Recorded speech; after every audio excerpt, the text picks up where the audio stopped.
성령 강림후 제7주를 맞이합니다. 오늘도 마태복음 13장의 예수님의 비유를 통해 하나님 나라 그리고 그 나라를 사는 사람들에 관해서 함께 은혜 나누려고 합니다. 하나님 나라가 어떠한지 우리가 깨닫게 되면 그 나라에 사는 사람들, 하나님의 자녀이겠죠. 예수님의 제자이겠죠. 산상수훈에서 예수님께서 말씀하신 대로 복 있는 사람이겠죠. 그 사람들이 어떻게 살아야 하는지도 이 하나님 나라가 어떠한지 우리가 깨닫게 되면 자연스럽게 알게 되겠죠. 예수님의 비유를 지금 묵상하고 있는데, 이 비유를 묵상할 때 이 비유는 딱 이런 말씀이야 라는 그런 생각이 들 때, 그렇게 이야기하는 순간 우리는 착각에 빠져 있을 수 있어요. 그걸 조심해야 돼요. 제가 비유를 묵상하거나 이해하는 한 가지 팁을 말씀드리자면, 이 비유를 반복해서 읽고 묵상하는 중에 내 안에 불편해지는 것들, 이 비유를 오늘은 이렇게 묵상하다가 이런 내 안에 불편함이 있었어 라고 스스로 고백되어지는 그 지점이 오늘 우리에게 이 비유를 통해서 예수께서 말씀하시는 그 소리에 조금 가까운 것이 아닌가라는 제 나름의 기준을 갖고 비유를 대하거든요. 그래서 어제 제가 묵상했던 비유와 오늘 묵상한 비유가 다른 소리를 낼 수도 있다라고 저는 생각을 해요. 그래서 내가 지금 이 비유를 대할 때 내 마음속에 불편함이 무엇인지, 그것이 오늘 내게 주시는 예수의 말씀이다라고 여기고 그 불편함을 어떻게 하면 내가 해소할 수 있을까 기도하고 고민하는 것, 그게 비유가 우리에게 들려주는 예수의 음성이 아닌가라는 생각을 합니다. 특히 오늘 비유는 보통 교회 안에 곡식, 알곡, 그리고 교회 안에 가라지, 잡초가 동시에 있고, 그런 교회 안에 여러 가지 상황들에 대한 그런 해결책 내지는 이해의 그런 말씀으로 많이들 저희들이 묵상하고 있죠. 아마 이 말씀이 쓰여진 당시에는 지금과 같은 교회는 없었죠. 정형화된 교회가 없었기 때문에 이 오늘 읽었던 본문에 있듯이 38절에 예수님께서 말씀하시죠. 밭은 세상이라고. 오히려 이 비유는 세상에 대한 이야기였어요.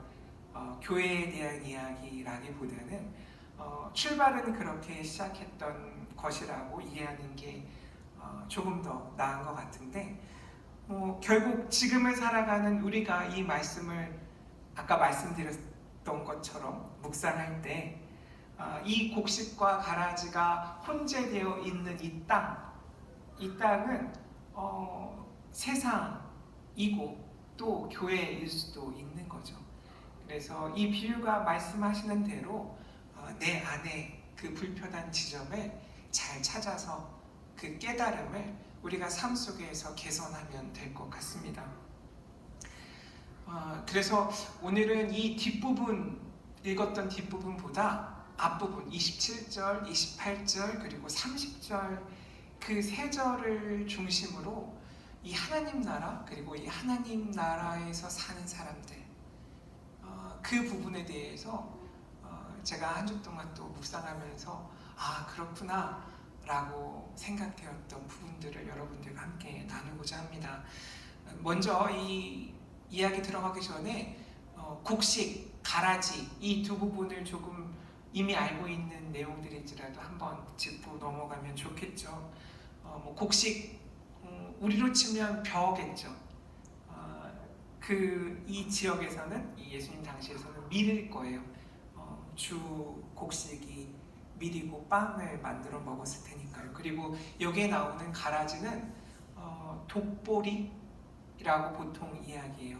그래서 그 생긴 걸로는 거의 유사해서 실제로 그 이삭이 열매가 맺힐 때까지는 거의 분간하기 어려운 그런 상황이고, 실제로 그 이삭이 이렇게 주렁주렁 달려 있을 때가 돼야지만, 밀은 그 이삭이 이렇게 아래로 처지고 축 처지고, 이 독보리들은 처지지 않고 꿋꿋하다라고 이야기했어요. 그래서 그 독보리 모습이 어떤지 좀 찾아보니까 정말 올곧게 생겼더라고요. 그래서 어느 정도 성숙해야지 그때 좀 색도 약간 붉은 빛이 나고 그 전까지는 잘 모르는 것 같고요. 그리고 이 독보리들이 그 뿌리가 강력한가 봐요. 우리 시기로 하면은 논에 벼가 있고 피가 있잖아요. 그래서 이 피도 뭐 만만치 않은데 이 독보리의 그 뿌리는 더 강력하다라고 그렇게 이야기들 많이 해서, 실제로 그 밀의 뿌리를 이렇게 막 움켜 잡고 있나 봐요. 그래서 뒤 엉켜 있어서 섣불리 그걸 뽑으려고 하다가는 오늘 말씀처럼 밀까지 상하게 되는 그런 상황이 일어난다고 합니다. 그래서 이 가라지라는 그 원어는 지자니온이라는 단어를 쓰는데, 그 의미 자체는 흉내만 내고 있는 것, 이런 의미도 담고 있어요.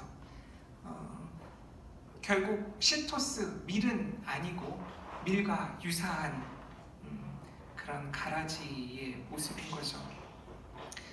그래서 이 곡식과 가라지, 뒤에 나오는 뭐 다른 복음서에 나오는 뭐 오른편, 왼편, 그리고 뭐 열처녀 비유를 보면은 그 기름을 준비한 사람들, 준비하지 못한 사람들, 또 염소, 양의 그 이야기 속에 나온 뭐 또 거기서도 또 오른편, 왼편, 이런 식의 좀 둘로 나누는 그런 구도 속에 들어있는 그런 비유 중에 하나로 이해할 수도 있죠.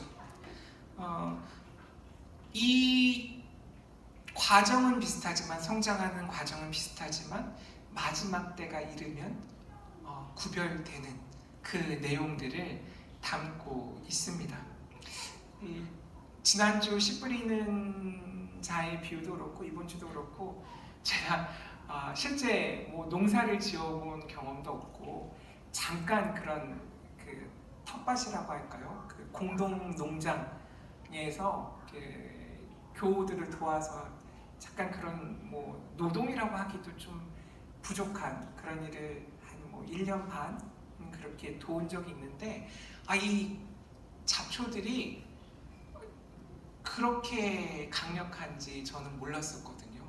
정말 조금 과장하면 그 마치 무궁화꽃이 피었습니다 하듯이, 이렇게 보고 있다가 무궁화꽃이 피었습니다 하고 뒤돌아보면 금방 자라 있어요. 움직이지 않는 것 같은데, 그래서 한 주만 지나고 와도 도대체 어떤 게 잡초고 어떤 게 원래 심었던 식물인지 작물인지 알 수 없는, 그래서 이거 농사는 이 잡초들을 어떻게 처리할 것인가 고민하는 거, 뭐 그래서 여러 농법들이 또 개발되고 있겠죠. 꼭 뽑는 것이 능사는 아니고 다른 방식으로 또 하는 그런 방법들이 개발되어 있고 계속 그런 시도들이 있는 거 알고 있는데, 그래서 그게 정말 중요하구나 라는 것을 그때 깨달았고, 최근에 제가 이제 화분들을 이렇게 몇 개 가꾸다 보니까 이렇게 좀 놀라운 경험들을 하게 돼요. 사실 지금 키우고 있는 화분들은 먹을 수 있는 그런 작물들은 아니잖아요. 그냥 눈으로 보고 뭐 향기가 가끔 나는 것도 있고, 허브 종류는 뭐 먹을 수도 있는데 아까워서 먹지 못하죠. 제가 키운 거니까. 근데 저기 보면은 잡초들이 있어요. 근데 잡초의 원뜻은 잘 모르겠지만 제가 잡초라고 왜 부르는가 생각해 봤더니 이름을 몰라서예요.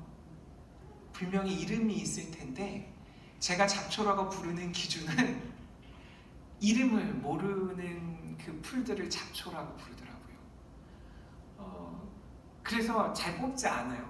그리고 더 놀라운 건 뭐냐면 이 이름 모를 풀들의 놀라운 점은 꽃이 피는 그 이름 모를 풀들이 있는데 너무 예뻐요.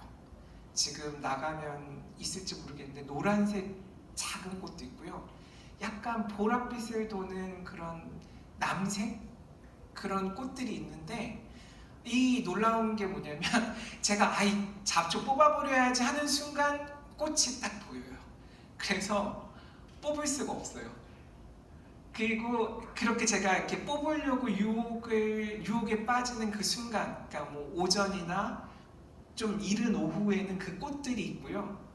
그리고 제가 더 이상 잡초를 뽑아야겠다라는 그런 의지를 갖지 않는 해가 지는 시간이나 좀 늦은 오후에는 이 꽃들이 싹 이렇게 오므러져요. 닫혀져 있어요. 유독 여기 펴 있는 그 이름 모를 풀들의 꽃들은 그래요. 그래서 정말 대단하다. 그러니까 나도 모르게 뽑아야지라는 그런 생각이 들 때마다 어떻게 저렇게 예쁘고 아름다운 꽃들을 이렇게 피어 있어서 내 마음을 흔들리게 하고, 그리고 제가 그런 생각을 하지 않을 때는 그냥 쉬고 있더라고요. 그래서 이름 모를 그런 풀들과 같이 자라고 있어서 오히려 꽃이 안 피는 지금 화분들이 많거든요. 그래서 꽃이 꼭 아름다운가에 뭐 또 그런 문제를 제기할 수 있지만, 꼭 꽃이 있어야 되는가의 문제를 제기할 수 있지만, 또 어떤 면에서는 또 이런 율마나 뭐 다른 식물들이 줄 수 없는 기쁨을 그 이름 모를 식물들을 통해서 제가 순간순간 받는 경험이 있습니다. 그래서 오늘 이 곡식과 가라지의 비유를 읽을 때 저는 가라지가 좀 마음에 걸려요. 그 뒷부분의 말씀에 있는 그냥 태워 없어져 버릴 이를 갈고 있는 그런 존재로 남아있지 않았으면 좋겠어요. 라는 그런 마음으로 이 말씀을 자꾸 묵상하게 되는 것 같아요. 그래서 먼저 27절을 보면은 집주인이 종들이 와서 말하되 주여 밭에 좋은 씨를 뿌리지 아니하였나이까? 라고 묻죠. 근데 이 가라지는 도대체 뭐예요? 라고 묻고 있는 장면이 나오잖아요. 사실 오늘도 좀 뭔가 말씀이 길어질 것 같은 그런 생각이 드네요. 이걸 고민을 많이 했어요. 이 질문은 사실 되게 중요한데 이 본문 27절을 읽는 순간 예수께서 신정론에 대해서 미리 이렇게 이야기하고 계시는구나. 세상의 악의 문제, 악이 이렇게 만연한 세상에 도대체 하나님은 어디 계십니까? 만약에 신이 있다면 이런 악들이 판치는 세상, 이거 어떻게 설명할 수 있어요? 그러니까 하나님은 안 계신 거 아니에요?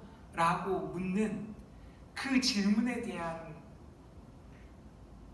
답을 하시려고 이렇게 묻고 계신 게 아닌가라는 생각을 했어요. 그리고 또 마침 최근에 제가 6월 달에 나온 책인데 신정론 논쟁이라는 세물계 플러스라는 데서 나온 책인데, 이 책 자체는 2017년에 출판된 책이고 번역이 올해 6월에 됐거든요. 저자가 많아요.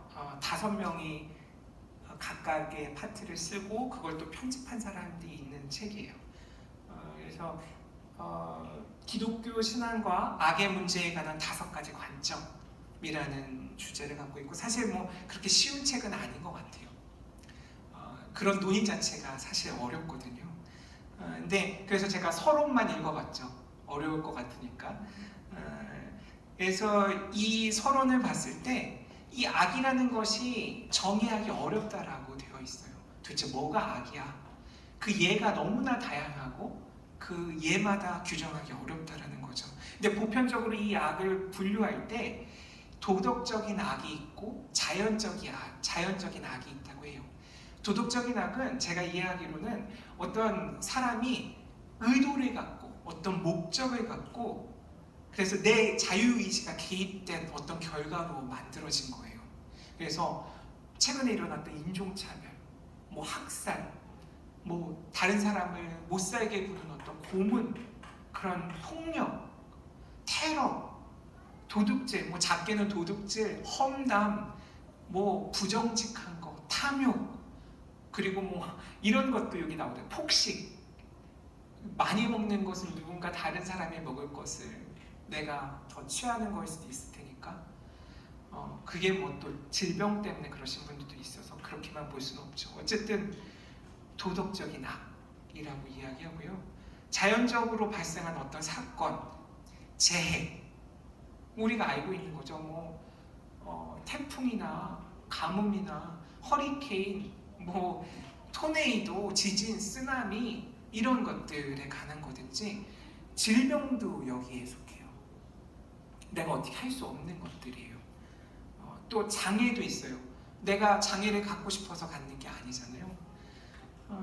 그래서 사람이나 다른 생물에게 해를 끼치지만 나도 어떻게 할 방법도 없고 책임도 없는 그런 것들이 자연적인 악에 속하는 거예요. 그래서 이 자연적인 그 악에 대해서 좀 재밌는 표현이 있던데, 보험금 청구할 때 보통 우리가 불가항력 뭐 이런 표현을 쓰는데 영어로는 옛날에 이렇게 썼대요. Act of God. 이게 불가항력이에요. 하나님이 하시는 일이에요. 근데 요즘은 이렇게 바뀌었다라고요. Act of Nature. 자연의 여러 가지 일들로 바뀌었더라고요. 그래서 이런 도덕적인 악도 있고 자연적인 악도 있다. 이런 악의 문제에 대한 대답인 거죠. 그래서 만일 하나님이 존재한다면 악은 존재하지 말아야 한다. 근데 악은 실제로 존재하고 있다. 따라서 하나님은 존재하지 않는다. 라는 것이 이런 논리적인 추론의 결과예요. 그래서 이런 악에 대한 것들은 하나님 신을 믿지 않는 무신론자에게는 신이 존재하지 않는다라는 아주 결정적인 증거고요. 우리 같은 신앙인들에게는 가끔 신앙의 그 기반을 흔드는 그런 도전일 수가 있죠. 도대체 왜 저런 일들이 하나님 일어나는 거예요? 라고 묻게 되니까요. 또 불안하네요. 오늘도 길게 할 것 같은. 이거 꼭 얘기해야 되는데, 이 에피쿠로스라는 사람 있잖아요. 고대 그리스 철학자 중에 기원전 300년 그때 사람인데 이렇게 얘기했어요. 그때부터 하나님은 악을 없애기를 원하지만 그럴 수 없거나 악을 없앨 수는 있지만 그러기를 원치 않는다. 만일 하나님이 악을 없애기를 원하지만 그럴 수 없다면 하나님은 무능하다.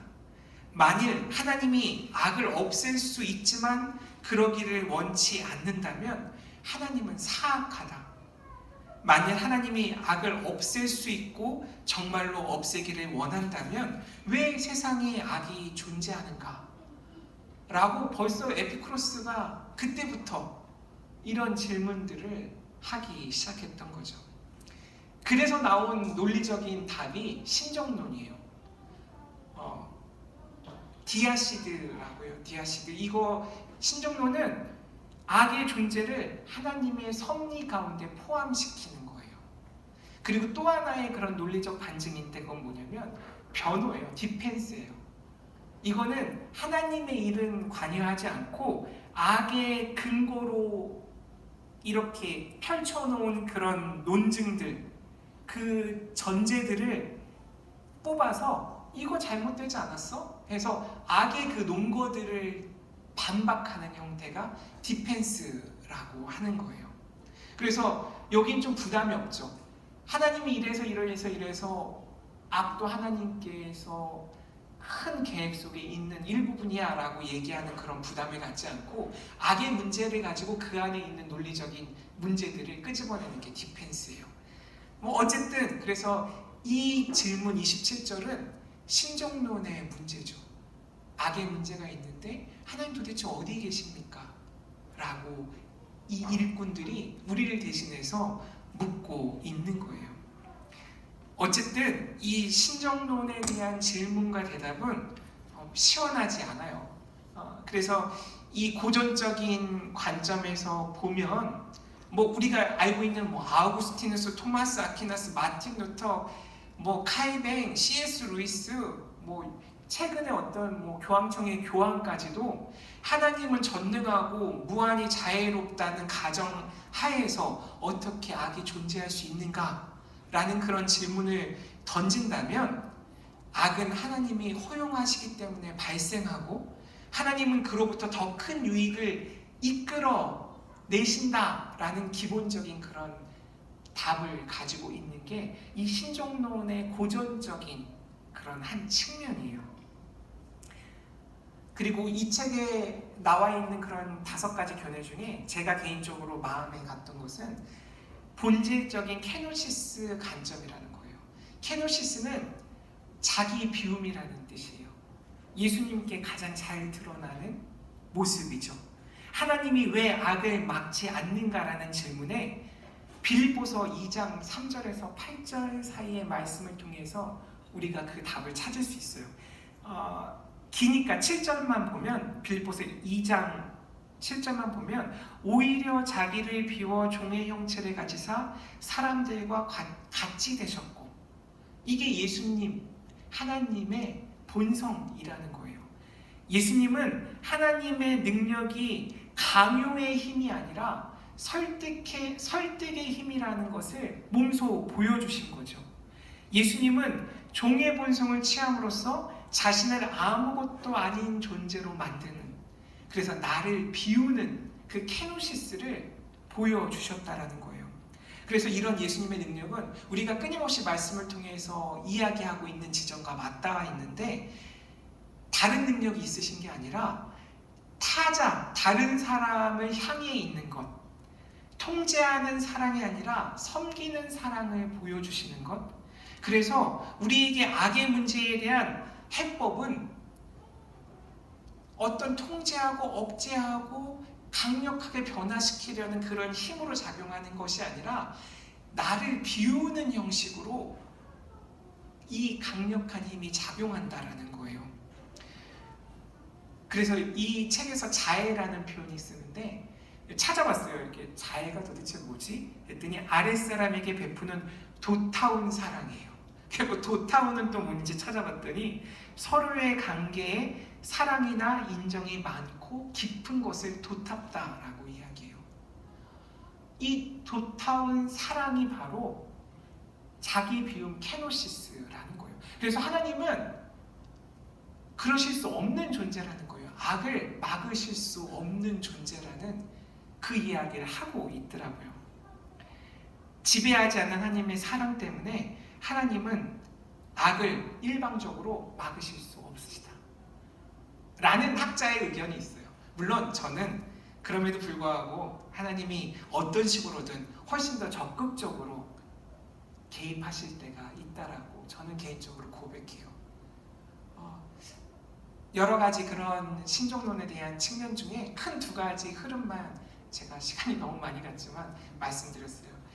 나중에 또 기회가 되면 말씀드릴게요. 그래서 이 27절을 통해서 제가 깨달은 건 바로 이거예요.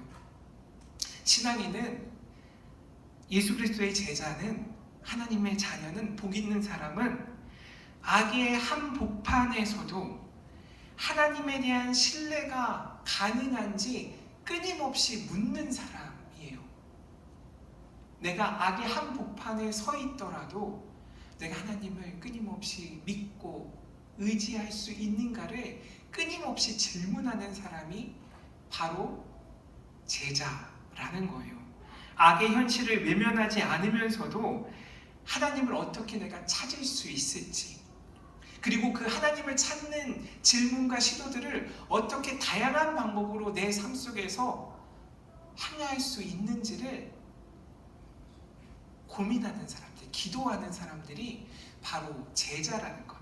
하나님 나라는 그렇게 찾아가는 거라고 오늘 예수께서 말씀하고 계신 거예요. 1번 때문에 2번, 3번은 어쩔 수 없이 짧게 해야겠네요. 두 번째 28절은요. 주인이 이르되 원수가 이렇게 했구나. 종이 말하되 그러면 우리가 가서 이것을 뽑기를 원하십니까? 라는 질문이 있죠. 우리의 모습이 너무 잘 드러나 있어요. 우리는 참을 수가 없어요. 가라지를 보면 도저히 참을 수가 없어요. 저걸 뽑아버려야 돼요. 아니, 좋은 씨를 뿌렸는데 저 가라지는 웬 말이냐 라는 생각이 우리는 들 수밖에 없나 봐요. 아마도 그 마태 공동체에 이런 일이 있지 않았을까 생각해요. 그리고 뒤에 나오는 그 예수님의 말씀들도 그 마태 공동체에게 힘을 북돋아주는 그런 예수님의 해석이 아닐까 생각을 해요. 나쁜 씨를 뿌리 뽑으려고 하는 그 마태 공동체 안의 움직임. 근데 그 움직임조차도 그 사람들이 잡초인지 가라지인지 곡식인지 저는 알 수 없다라고 생각을 해요. 지금도 마찬가지죠. 결국에는 이 말씀을 통해서 예수께서 하시는 말씀은 가라지가 문제인 줄 아니? 가라지를 참지 못하는 네가 문제야 라고 이야기하고 계세요. 도대체 그걸 가만히 두지 못하는 네가 문제야, 우리가 문제야. 왜 좀 같이 지내면 안 돼? 같이 살면 안 돼? 라고 오히려 묻고 계시죠. 하나님의 때와 뜻이 아닌 때에 우리의 뜻과 우리의 때에 우리 마음대로 하려는 그 불순한 의도, 그것 때문에 하나님 나라가 상할 수 있다라고 오늘 28절에서 이야기하세요. 그런 일이 일어나면 우리 때와 우리 뜻대로 하면 어떤 일이 일어나는 줄 알아? 생명이 다쳐, 상처를 받아. 그 이야기를 하시는 거예요. 가라지보다는 그 가라지를 견디지 못하는 우리의 문제에 대해서 예수께서 말씀하시는 거죠. 누가 가라지야? 누가 곡식이야? 나는 곡식인가? 나는 가라지인가? 혹은 이런 생각하잖아요. 이 잡초가, 가라지가 곡식으로 변화돼야겠다. 그런 계몽적인 이야기 하잖아요. 근데 자연에서는 잡초는 잡초예요. 곡식은 곡식이고. 어쨌든 내가 생각할 때는 나는 곡식인 거죠. 가끔 그런 사람이 있을 수도 있어요. 나는 가라지라고 생각하는 사람도 있을 수 있지만 모두 곡식만 가득 찬 이곳, 모두 가라지만 가득 찬 이곳 한번 생각해 보세요. 모두 가라지예요. 모두 곡식만 있어요. 어떤 세상일까? 어떤 교회일까? 잘 생각이 안 돼요. 내 안의 문제라면 내 안에 곡식만 있어야 된다고 생각하는 거예요. 내 안에 가라지는 안 돼 라고 다 뽑아버리고 싶은 거죠. 참을 수가 없는 거예요. 근데 내 안의 가라지조차도 내가 뽑을 수 있는 것들이 아니에요. 하물며 다른 사람이 가라지로 보이고 다른 사람 안에 있는 가라지를 내가 뽑으려고 한다? 그 외과 수술이 필요한 거죠. 그냥은 안 돼요. 무엇이 곡식이고 가라지인지조차 우리는 알 수 없는 존재들인 걸 그걸 모르는 거죠. 그래서 하나님 나라는 지난주 말씀과 연결해서 생산성과 상관이 없어요. 얼마나 소출이 나는지 상관이 없어요. 만약에 많은 소출을 원한다면 애시당초 곡식 아닌 것들은 뽑았어야 되죠. 효율성도 중요하지 않아요. 가라지를 뽑는 일보다 곡식이 다치지 않는 것이 중요하고, 저의 요즘 심정으로는 가라지조차도 다치지 않았으면 하는 그 마음이 저는 엿보여요. 생명이 중요해요. 소수의 희생을 딛고 일어서는 성공에 대해서 이야기하는 나라가 하나님 나라가 아니라는 거예요. 그래서 하나님 나라는 함께 자라나는 나라예요. 곡식과 잡초가 어우러져 있는 곳, 그게 세상이고 그게 교회라고 이야기하세요. 그래서 교회가 어떠해야 하는지 오늘 말씀을 통해서 생각하게 되는 거죠. 이 불완전을 없애려는 충동에서 벗어나라는 거예요. 순수해지려는 그 욕구, 그것 때문에 많은 피바람이 교회의 역사 속에 있었어요. 지금도 마찬가지예요. 우린 순수해, 우리는 온전해, 우리는 정결해, 니네는 가라지야, 그래서 뿌리 뽑아야 돼 라는 그 놀라운 발상이 지금도 수많은 곳에서 이루어지고 있습니다. 그게 바로 폭력이죠. 우리 안에 있는. 그리고 마지막으로 30절을 보면요, 심판에 대한 이야기가 나오죠. 그래서 하나님 나라는 도대체 무엇인지 이 구절을 보면 명확해져요. 이 신정론에 대한 답도 명확해져요. 하나님 나라는요, 결국에 좋은 씨를 뿌리는 건데, 그러나 밀과 곡식과 가라지가 함께 자라는 곳이라는 거예요. 우리는 좋은 씨를 뿌리면 돼요.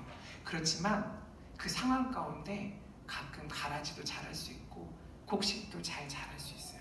그거를 우리가 지켜볼 수 있는 그 마음에 가져야 되는 거예요. 그래서 하나님 나라는 사랑이에요. 생명을 존중하고 그 우선순위가 그 생명에 있다라는 거예요. 나 자신뿐만 아니라 다른 사람을 판단하지 않는 거예요. 그 판단하는 일은 어디에 속하냐면 하나님의 일이라는 거예요. 내 일이 아니에요. 하나님의 일이라는 거예요. 심판은 하나님의 일이라는 거예요. 결실의 때는 하나님께 속해 있다라는 거예요. 그래서 이 구절이 있는데 너무 감사한 거예요. 아, 심판은 하나님께 속해 있구나. 판단은 하나님께 속해 있구나.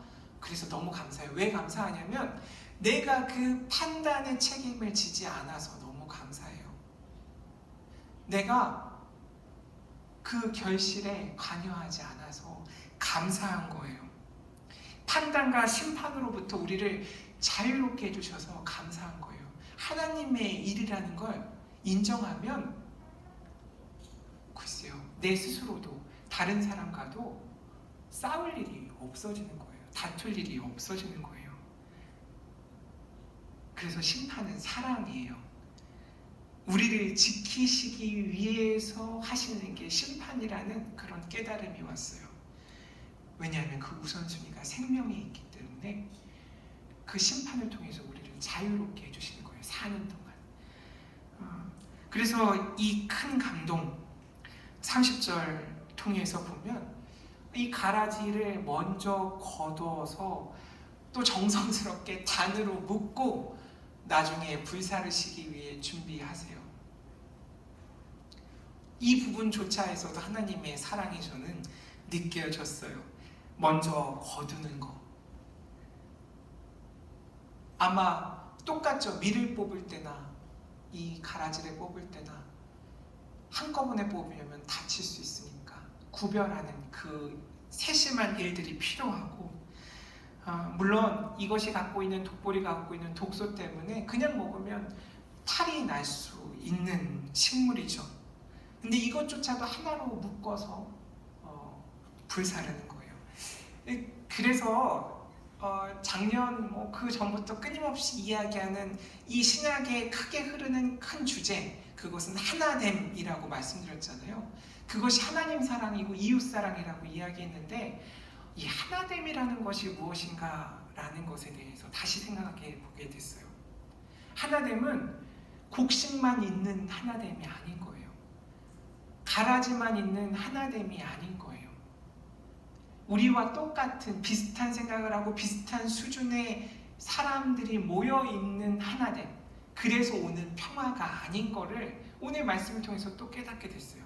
하나됨은 곡식과 가라지가 함께 살아가는 가운데 이루어지는 것, 그 안에 중요한 것이 생명이고 그 생명의 우선순위가 지켜지게 하는 것이 사랑이라는 것, 그때 필요한 것이 하나님 사랑이고 이웃 사랑이라는 것, 그것을 우리가 홀로는 할 수 없기 때문에 우리 마음속에서는 가라지를 뽑아버리고 싶은 욕구가 시시때때로 치밀어 오르기 때문에 성령께서 우리를 돕고 계신다라는 것, 그 이야기를 오늘 말씀이 하고 있더라고요. 그래서 이 가라지가 단에 묶여져서 불타오르잖아요. 그러면 이를 갈고 후회하는 그런 것보다도 제가 느끼기에는 새로운 존재로 거듭나는구나. 비로소 정화되는구나. 하나님께서 불태우셔서 새로운 걸음으로 쓰시는구나. 새로운 기회를 얻는구나. 라는 그런 마음의 감동이 있었습니다. 저와 여러분이 잡초를, 가라지를 너무 뽑으려는 충동, 그곳에서 자유로워지셨으면 좋겠어요. 함께 살아가는 것, 하나 되는 것, 하나님은 어떤 마음이실까를 끊임없이 고민했으면 좋겠어요. 그래서 그 악의 한복판에 있더라도 하나님이 어디에 계신지 우리는 봤으면 좋겠고, 그때 들리는 음성을 들었으면 좋겠어요. 그게 제자라는 거예요. 그런 저와 여러분 되시기를 간절히 소망합니다. 기도하시겠습니다. 하나님 감사합니다. 이 세상은 끊임없이 곡식과 가라지가 함께 자라고 있고, 때로는 곡식보다 가라지가 더 무성한 것처럼 보일 때가 있어서 왜 저것을 뽑지 않을지, 하나님은 어디에 계신지, 나라도 저것을 손들채 뽑아야 될지 고민하는 그런 순간들이 많은 그런 세상과 시대를 살고 있습니다. 그런 교회를 우리가 보고 있습니다. 그러나 오늘 하나님의 마음을 저희가 느낍니다. 곡식과 가라지가 함께 살아가는 그곳, 그리고 그 심판의 때에 또한 보이시는 하나님의 사랑, 온전히 하나님께 맡기고 그 생명과 사랑을 우리도 공유하는 귀한 주님의 자녀, 그리고 하나님의 자녀, 주님의 제자들 되게 하여 주시옵소서. 힘 주시옵소서. 예수님의 이름으로 기도드립니다. 아멘.